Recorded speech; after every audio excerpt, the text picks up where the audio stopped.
Autumn Johnson for NCAA Digital, and it's time for your Monday dose of my Power 10 rankings for Week 9. South Carolina reclaims its number one throne, and rightfully so, now 8-0 against top 25 opponents. The Gamecocks are back on track after being tasked with a tough week in SEC play, handling number 13 LSU and number 21 Kentucky to improve to 15-1. Louisville comes in at number 2. The Cards are now 13-1 after blowing past Pitt to advance to 3-0 in ACC play. Louisville struggled to get into an offensive rhythm, but made up for it on the defensive end with a historic high of 35 forced turnovers. The Cards continue to soar with a 13-game winning streak. Stanford remains at number 3, Indiana stays at number 4, and NC State cements itself at number 5. All teams had a strong week taking down its conference foes, including NC State giving North Carolina its first loss in an in-state rivalry, holding the number 12 offense in the nation to a season low of 45 points.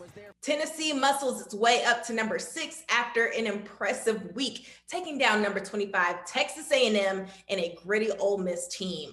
Jordan Horston has owned the moment all season long, especially against ranked opponents, as Tennessee's top scorer led the way in both matchups. Now 15-1, Tennessee is having its best start since 2017 and 18 when the Vols went 15-0. After seeing the Vols continuously dominate and watching other upsets take place in the lower half of my Power 10, it was a no-brainer to give Tennessee a major push in my rankings. UConn comes in at number 7. After 4-game postponements, the Huskies return with a victory over Creighton to start 1-0 in Big East play.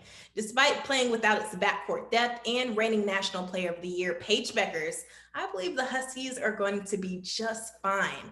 They have plenty of talent on this roster. They just have to find its rhythm of playing without their lead scorer. However, I did drop UConn one spot considering Tennessee's record. Arizona gets knocked down to number 8. We haven't seen the Wildcats since December 17th due to COVID-19 protocols. Despite its pause, Arizona came back strong to defend its unbeaten record against Washington State. But the flawless record was short-lived as Southern California pumped Arizona's brakes with a massive upset to give the Wildcats its first loss of the season. Maryland stays at number 9. Diamond Miller returning to the court full-time after playing just 4 games before Week 9 in limited minutes due to an injury is the offensive spark Maryland needed and was missing for majority of the season. Miller helped the Terps take down Penn State and Minnesota to continue to prove that Maryland's record does not define this team. The number 7 offense in the nation has nearly 6 players averaging double figures and is adding an impressive defensive effort to go along with it. Unfortunately, injuries continue to plague this team as its key 6-man, Faith Massonis, tore her ACL earlier this week. And to round out my Power 10, Michigan drops down to number 10. The Wolverines were making a ton of noise, taking down ranked Baylor and Ohio State back-to-back. But Nebraska gave them a heat check in a massive blowout, 79-58.